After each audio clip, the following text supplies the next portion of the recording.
Magandang gabi Pilipinas, live mula sa Pag-asa Weather and Flood Forecasting Center. Ito na po ang latest sa lagay ng ating panahon. Friday night na, ibig sabihin gimmick night rin para sa ilan nating mga kababayan.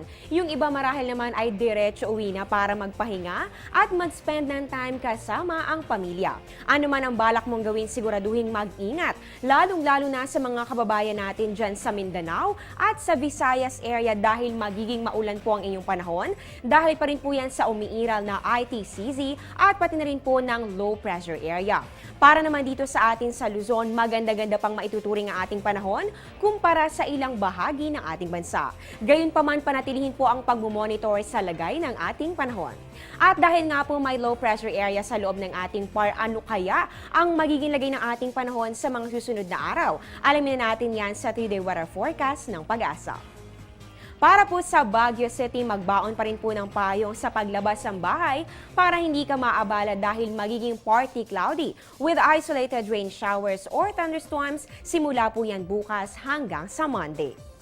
Dito naman sa atin sa Metro Manila, maganda-ganda pa ang panahon bukas pero sa Sunday at sa Monday naku mag-monitor po at paghandaan natin ang maulang panahon.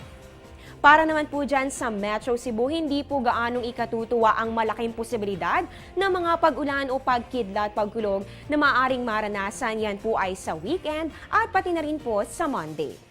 Para naman po sa Metro Davao, magiging maulap po so asahan po natin ang pagpatak ng mga ulan na pwedeng may thunderstorms pa. Yan po ay simula bukas hanggang sa Lunes.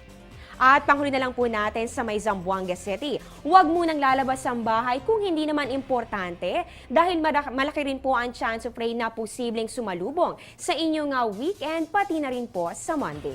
Magbabalik po kami matapos ang isang paalala. Teng, ang package. Ma'am, sabi ng Air 21 on the road na. Ano, Teng? Ang package. Ma'am, sabi ng Air 21 na receive na. Okay, very good. Basta padala, sagot ka ng Air 21. May real-time delivery updates via text para worry-free ka. Teng, ang package, napadala mo na? Yes, ma'am, sa Air 21. Sa Air 21, sagot ko, padala mo. Time check muna tayo. Ang Philippine Standard Time po natin ngayon ay 8:04 ng gabi.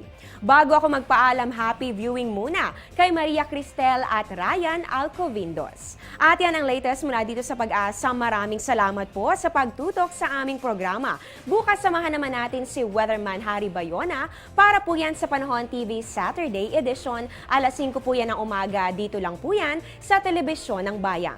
Like nyo rin kami sa Facebook Panahon.tv or follow us on Twitter at Panahon TV. At syempre, bisitahin ang aming website sa www.panahon.tv. Ako po ang inyong weather lover, Amor La Rosa. Magandang gabi at happy weekend!